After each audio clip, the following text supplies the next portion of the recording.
Normally I live in Dublin, so this is the first time I've done a gig outside the EU. It's thrilling. I didn't realise quite how Catholic I was, ladies and gentlemen, until I went to see Star Wars: The Last Jedi. Punctuation's importante. And every time someone said, "May the Force be with you," I felt compelled to say, "And also with you."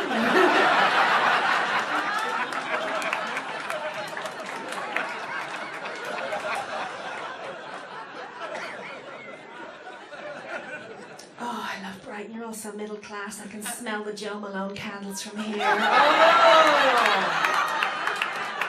Love the smell of pomegranate noir in the morning. It smells like victory.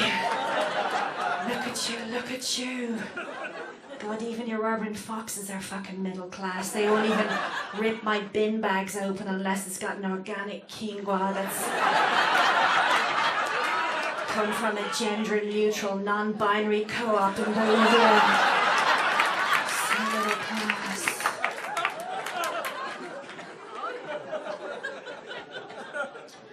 Every Halloween I like to take the train down to Brighton and dress up as gluten and lactose and frighten the fuck out of everybody.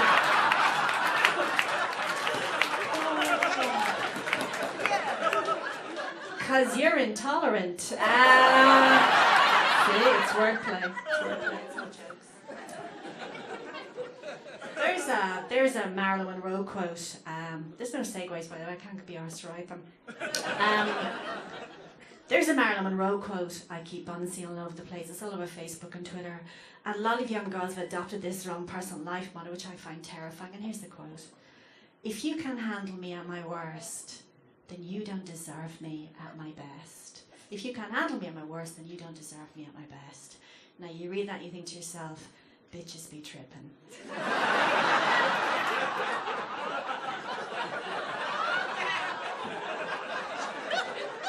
Because that's the mission statement of a fucking lunatic.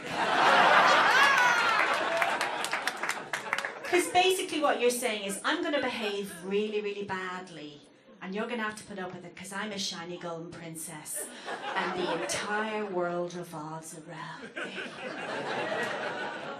If you can't handle me stealing your phone and reading all your texts and emails, if you can't handle me stalking all your ex-girlfriends on Facebook, if you can't handle me shredding all your credit cards and burning all your clothes, then you don't deserve me when I'm back on my antipsychotic medication.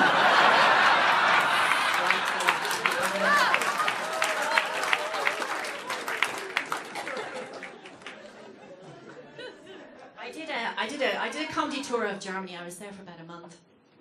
And there's a very racist stereotype that Germans are very dour, miserable people with no sense of humour whatsoever, which I find very offensive, despite the fact that it's true.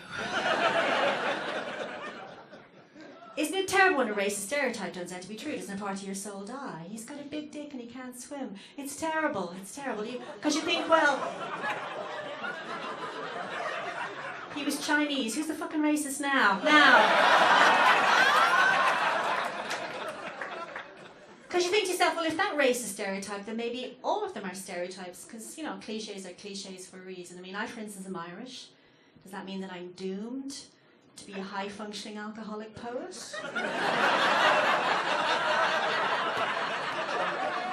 Who's both lazy and stupid and yet strangely charming? It's obviously nonsense, isn't it? I don't know if we have any Scottish people in the audience this evening. What's your racist stereotype, Scottish people? That you're stingy, heroin-addicted, violent drunkards who like to deep fry Mars bars and have the life expectancy of a teenage member of ISIS.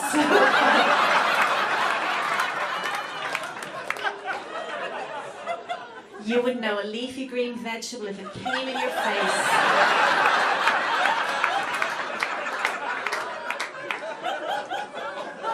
See, it's obviously nonsense, isn't it? And English people, what's your racist stereotype that you're...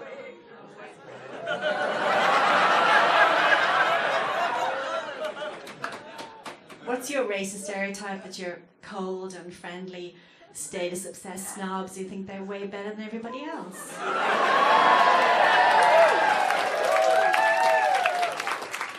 Moving on. And you're right, that is a cheap joke, and yet look at the laugh it gets. Look how it resonates. And the great thing is that none of you are offended by that stereotype, because you're sitting there thinking to yourselves, I think you'll find we are superior. So cliches are cliches, folks. And of course, since Brexit, the Irish Embassy's been overwhelmed with desperate British people looking for an Irish passport. I've got a box set of Father Ted, will that do? You think, no, I won't. I think it's probably a bit more complicated than that. I think if you apply for an Irish passport, you have to pass my very rigorous high Irishness test. Or you, please play along if you consider applying. Question number 1, do you have an Auntie Mary and Uncle John? Of course you do, you're not a fucking animal. Number 2, when BBC Radio 4 say Londonderry instead of Derry, do you shout to yourself, it's Derry, it's always been Derry, it always will be Derry, Derry, Derry, Derry, Derry, Derry.